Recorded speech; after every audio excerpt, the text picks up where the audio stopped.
যারা আজ সিজেপিকে নিয়ে হাসাহাসি করছেন তাদেরকেও একটা বিষয় মনে রাখা অবশ্যই দরকার। যে প্রজন্মকে ককরোচ বলা হচ্ছে আগামী 10 থেকে 15 বছরে দেশের ভোট ব্যাংক, ওয়ার্কফোর্স এবং পলিসি ডিরেকশন সেই প্রজন্মেই ঠিক করবে। দেশের রাজনৈতিক ইতিহাসে বহু প্রতিবাদ হয়েছে। কেউ রাস্তায় নেমেছে, কেউ অনশন করেছেন, কেউ বিপ্লবের ডাক দিয়েছেন। কিন্তু 2026 সালে ভারতের একাংশের যুব সমাজ এমন এক প্রতিবাদের পথ বেছে নিল যেটা একই সঙ্গে ব্যঙ্গ, রাগ, হতাশা এবং বাস্তবতার মিশ্রণ। সেই নাম ককরোচ জনতা পার্টি বা সিজেপি।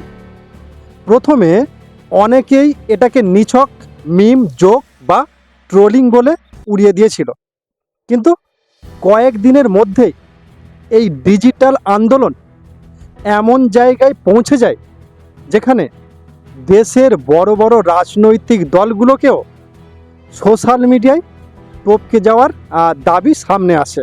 এই আন্দোলনের শুরু হয় দেশের প্রধান বিচারপতির একটি বিতর্কিত মন্তব্যকে ঘিরে। অভিযোগ ওঠে তিনি বেকার যুবকদের ককরোচ এবং প্যারাসাইট ধরনের শব্দের সঙ্গে তুলনা করেছিলেন। যদিও পরে ব্যাখ্যা করে বলে দেওয়া হয়েছিল যে মন্তব্যটি নির্দিষ্ট কিছু ব্যক্তিকে লক্ষ্য করেই বলা হয়েছিল বা করা হয়েছিল, কিন্তু ততক্ষণে দেশের বহু তরুণ তরুণীর মধ্যে ক্ষোভ তৈরি হয়ে গেছে। কারণ ভারতের বর্তমান বাস্তবতায় লক্ষ লক্ষ শিক্ষিত যুবক চাকরি পাচ্ছেন না, পরীক্ষা বাতিল হচ্ছে, পেপার লিক হচ্ছে, ইন্টারভিউ বন্ধ হচ্ছে। আর সেই অবস্থায় যদি তাদেরকেই পরজীবী বা আরশোলা বলা হয় তাহলে সেটা তাদের কাছে অপমান হিসাবেই ধরা পড়বে। এই ক্ষোভ থেকে অভিজিৎ দীপকে নামে এক যুবক ককরোচ জনতা পার্টি তৈরি করেন। তিনি মূলত এটিকে একটা স্যাটারিক্যাল ডিজিটাল মুভমেন্ট হিসাবে শুরু করেছিলেন, কিন্তু কয়েক ঘন্টার মধ্যেই বিষয়টি ভাইরাল হয়ে যায়। প্রথম 48 ঘন্টায় কয়েক হাজার সদস্য যোগ হয়। পরে ইনস্টাগ্রামে তাদের ফলোয়ার সংখ্যা 10 মিলিয়ন ছাড়িয়ে যায় বলে বিভিন্ন রিপোর্টে দাবি করা হয়েছে। এমনকি কিছু রিপোর্টে বলা হয়েছে সিজেপি ইনস্টাগ্রাম ফলোয়ারের নিরিখে বিজেপির অফিসিয়াল ইনস্টাগ্রাম পেজকেও পর্যন্ত টপকে গেছে, যেখানে বিজেপির ফলোয়ার সংখ্যা প্রায় 8.7 মিলিয়ন, সেখানে সিজেপি কয়েকদিনের মধ্যেই 15 থেকে 20 মিলিয়নের মধ্যে পৌঁছে যায় বলে রিপোর্টে প্রকাশিত হয়েছে। আর এখানেই বিষয়টা শুধুমাত্র মজা থাকে না, কারণ কোনো মিম পেজ এত অল্প সময়ে কোটি কোটি মানুষের সমর্থন পায় না যদি তার পেছনে বাস্তব ক্ষোভ না থাকে। ভারতের যুব সমাজের মধ্যে যে বেকারত্ব, পরীক্ষা দুর্নীতি, রাজনৈতিক হতাশার এবং ভবিষ্যৎ নিয়ে অনিশ্চয়তা বাড়ছে, সিজেপি সেই জমে থাকা রাগের প্রতীক হয়ে ওঠে। সবচেয়ে গুরুত্বপূর্ণ বিষয় হলো এই ককরোচ জনতা পার্টি 5 দফা দাবি সামনে আনে, আর সেখানেই বোঝা যায় এটি শুধুমাত্র ট্রোলিং নয়, বরং প্রতিষ্ঠিত ব্যবস্থার বিরুদ্ধে এক ধরনের ডিজিটাল রাজনৈতিক প্রতিবাদ। প্রথম দাবি ছিল কোনো চিফ জাস্টিস অবসরের পরে রাজ্যসভার সিট পাবে না। এই দাবির পিছনে মূলত বক্তব্য হলো বিচার ব্যবস্থা যেন রাজনৈতিক প্রভাবের বাইরে থাকে। বহু মানুষের মধ্যে ধারণা তৈরি হয়েছে যে অবসরের পরে গুরুত্বপূর্ণ সাংবিধানিক পদ দেওয়া হলে বিচার ব্যবস্থার নিরপেক্ষতা নিয়ে প্রশ্ন ওঠে। সিজেপি সেই ব্যবস্থার বিরুদ্ধেই ব্যঙ্গাত্মক ভাষায় প্রশ্ন তুলেছেন। দ্বিতীয় দাবি, যদি কোনো বৈধ ভোট ডিলিট হয় তাহলে ইলেকশন কমিশনের বিরুদ্ধে কড়া ব্যবস্থা নিতে হবে। এখানে তারা সরাসরি ভোটাধিকারকে গণতন্ত্রের মূল শক্তি হিসাবেই তুলে ধরে। তাদের বক্তব্য, একজন নাগরিকের ভোট মুছে দেওয়া মানে তার সাংবিধানিক অধিকার কেড়ে নেওয়া। তাই নির্বাচন ব্যবস্থাকে সম্পূর্ণ স্বচ্ছ ও জবাবদিহির মধ্যে আনতে হবে। তৃতীয় দাবি ছিল মহিলাদের জন্য 50% সংরক্ষণ। শুধু সংসদে নয়, ক্যাবিনেট পজিশনের ক্ষেত্রেও 50% রিজার্ভেশন দেওয়ার কথা বলা হয়। বর্তমানে দেশের 33% সংরক্ষণ নিয়ে আলোচনা চললেও সিজেপি সরাসরি সম অধিকারের দাবি তোলেন। এটি ব্যঙ্গের ভাষায় বলা হলেও এর ভেতরে জেন্ডার রিপ্রেজেন্টেশন নিয়ে একটি বাস্তব রাজনৈতিক প্রশ্ন রয়েছে। চতুর্থ দাবি ছিল কর্পোরেট মালিকাধীন মিডিয়ার উপর নিয়ন্ত্রণ এবং স্বাধীন মিডিয়ার জায়গা তৈরি করা। তাদের ম্যানিফেস্টোতে সরাসরি আদানি এবং আম্বানি গোষ্ঠীর মিডিয়া মালিকানা নিয়ে প্রশ্ন তোলা হয়।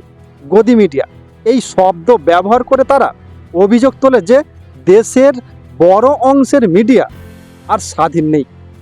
যদিও এই দাবি অত্যন্ত বিতর্কিত এবং অনেকেই এটিকে অতিরঞ্জিত বা রাজনৈতিক ব্যঙ্গ হিসাবে দেখছেন, তবুও এর ভেতরেই মিডিয়ার নিরপেক্ষতা নিয়ে এক বড় প্রশ্ন লুকিয়ে আছে। পঞ্চম এবং সবচেয়ে আলোচিত দাবি ছিল যে বিধায়ক বা সংসদ দলবদল করবেন তাকে 20 বছরের জন্য নির্বাচন লড়তে দেওয়া যাবে না। ভারতের রাজনীতিতে পার্টি হপিং এখনো বড় বিতর্ক। ভোটার এক প্রতীককে ভোট দেয়, কিন্তু পরে সেই নেতা অন্য দলে চলে যায়। সিজেপি এটাকে জনগণের সঙ্গে বিশ্বাসঘাতকতা হিসাবে তুলে ধরেন, তাই তারা কঠোর শাস্তি দাবি তোলেন। এই 5টি দাবির দিকে গভীরভাবে তাকালে বোঝা যায় এগুলো শুধুমাত্র মিম নয়। এখানে বিচার ব্যবস্থা, নির্বাচন ব্যবস্থা, নারী প্রতিনিধিত্ব, মিডিয়া স্বাধীনতা এবং রাজনৈতিক নৈতিকতা, এই 5টি বড় ইস্যুকে কেন্দ্র করে আন্দোলন তৈরি হয়েছে। এই আন্দোলন আরও বেশি আলোচনায় আসে যখন তৃণমূল কংগ্রেসের 2 সাংসদ মহুয়া মৈত্র এবং কীর্তি আজাদ প্রকাশ্যে এই প্ল্যাটফর্মকে সমর্থন করেন। কীর্তি আজাদ সোশ্যাল মিডিয়ায় মজা করে লেখেন, আমি ককরোচ জনতা পার্টিতে যোগ দিতে চাই। যোগ্যতা কি? তার উত্তরে সিজেপি জানায় 1983 সালের বিশ্বকাপ জেতায় যথেষ্ট যোগ্যতা। অন্যদিকে মহুয়া মৈত্র নিজেকে অ্যান্টি ন্যাশনাল পার্টির কার্ড ক্যারিয়ারিং মেম্বার বলে কৌতুকের ভঙ্গিতে সিজেপিতে যোগদানের আগ্রহ দেখান। এরপর সিজেপি তাদের স্বাগত জানিয়ে লেখেন, গণতন্ত্রের জন্য আপনার মতো লড়াকু কণ্ঠস্বরের প্রয়োজন, শুধু রাজনৈতিক নেতা নয়। ধীরে ধীরে আরও কিছু পরিচিত মুখও এই আন্দোলনের প্রতি আগ্রহ দেখাতে শুরু করেন। বিভিন্ন রিপোর্ট অনুযায়ী লেখিকা অরুন্ধতী রায়, আইনজীবী প্রশান্ত ভূষণ, ইউটিউবার ধ্রুব রাঠি এবং কমেডিয়ান কুনাল কামরার মতো পরিচিত ব্যক্তিদের অ্যাকাউন্ট থেকেও সিজেপির এক্স হ্যান্ডেলকে অনুসরণ করা হয়েছে। ফলে এই আন্দোলন শুধুমাত্র একটি মিম পেজে সীমাবদ্ধ থাকেনি, বরং সেটি রাজনৈতিক, সামাজিক এবং ডিজিটাল আলোচনার কেন্দ্রে চলে আসে। এখন অনেকেই এই পার্টিকে নিয়ে ব্যঙ্গ করছেন। কেউ বলছেন এটা ছেলে খেলা করা হচ্ছে, কেউ বলছেন মিম পলিটিক্স, কেউ বলছেন কয়েকদিনের হাইপ। কিন্তু ইতিহাস বলছে যে জিনিসকে শুরুতে মানুষ হাসির চোখে দেখেন সেটাই কখনো কখনো ভবিষ্যতের জন্য বড় পরিবর্তনের কারণ হয়ে দাঁড়ায়। একসময় সোশ্যাল মিডিয়া অ্যাক্টিভিজমকেও কেউ গুরুত্ব দেয়নি, আজ সেটাই সরকার, প্রশাসন এবং মূলধারার মিডিয়াকে প্রভাবিত করছে। যারা আজ সিজেপিকে নিয়ে হাসাহাসি করছেন তাদেরকেও একটা বিষয় মনে রাখা অবশ্যই দরকার, যে প্রজন্মকে ককরোচ বলা হচ্ছে আগামী 10 থেকে 15 বছরে দেশের ভোট ব্যাংক, ওয়ার্কফোর্স এবং পলিসি ডিরেকশন সেই প্রজন্মেই ঠিক করবে। আজ যাদের মিম ক্রিয়েটার বলা হচ্ছে কাল তারাই ন্যারেটিভ ক্রিয়েটার হয়ে উঠতে পারে। আজ যাদের ট্রোলিং বলা হচ্ছে কাল সেটাই রাজনৈতিক কমিউনিকেশনের প্রধান ভাষা হয়ে যেতে পারে।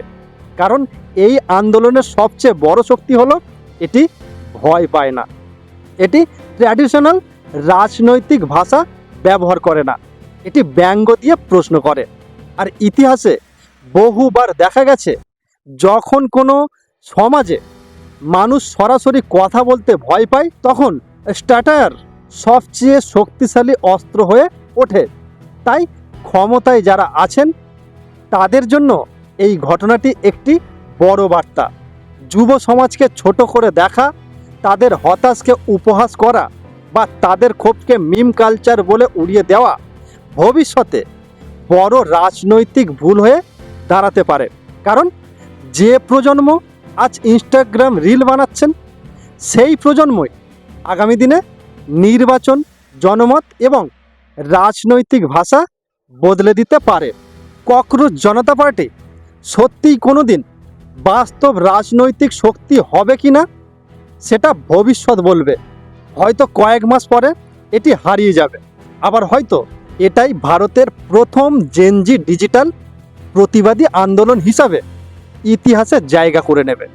কিন্তু একটা বিষয় স্পষ্ট, এই আন্দোলন প্রমাণ করে দিয়েছে দেশের যুব সমাজ আর শুধু দর্শক হয়ে থাকতে চাইছেন না, তারা নিজেদের ভাষায়, নিজেদের স্টাইলে নিজেদের রাগ প্রকাশ করতে শুরু করেছে।